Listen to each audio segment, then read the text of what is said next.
Hello guys, welcome back to Ami's creation. അപ്പോൾ ദേ ഇന്ന് നമ്മൾ പോകാൻ പോകുന്നത് പെരുവന്മല മഹാദേവ ക്ഷേത്രത്തിലേക്കാണ് കേട്ടോ.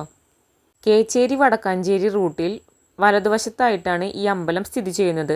അമ്പലത്തിലേക്ക് പോകുന്ന ബോർഡൊക്കെ അവിടെ കാണാം. ടാറിടാത്ത മണ്ണുവഴിയിലൂടെ കുറേ അധികം മുകളിലോട്ട് പോകുമ്പോൾ നമ്മുടെ മനസ്സിനും അതുപോലെ തന്നെ ശരീരത്തിനും കുളിർമ നൽകുന്ന ഒരുപാട് കാഴ്ചകൾ നമുക്ക് അവിടെ കാണാനായിട്ടുണ്ട്. വളരെയധികം പോസിറ്റീവ് എനർജി തരുന്ന ആ മഹാദേവ ക്ഷേത്രത്തിന് ഭംഗി കൂട്ടുന്നത് പച്ചവിരിച്ച കുന്നിൻ പുറവും അതുപോലെ തന്നെ ആലും മാവും ചേർന്ന ആത്മാവുമാണ്. ഏകദേശം 1 കിലോമീറ്ററോളം കുത്തനെയുള്ള കയറ്റം കയറി മുകളിലേക്ക് എത്തിക്കഴിഞ്ഞാൽ തൃശ്ശൂർ ജില്ല മുഴുവൻ നമുക്ക് കാണാനായി സാധിക്കും. അപ്പോൾ ഇന്നത്തെ യാത്രയിൽ നമ്മുടെ കൂടെ ആമിയില്ല, കുക്കുവാണുള്ളത്.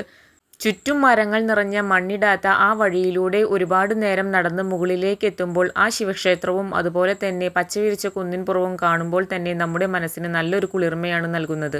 ഏകദേശം വൈകുന്നേരം ഒരു 5 മണിയോടുകൂടി ഞങ്ങൾ അവിടെ എത്തിയപ്പോൾ അമ്പലം തുറന്നിട്ടുണ്ടായിരുന്നു. എത്ര നേരം ചെലവഴിച്ചാലും മതിയാകാത്ത ഒരു സ്ഥലം പോലെയാണ് എനിക്ക് ആ പ്രദേശം അനുഭവപ്പെട്ടത്.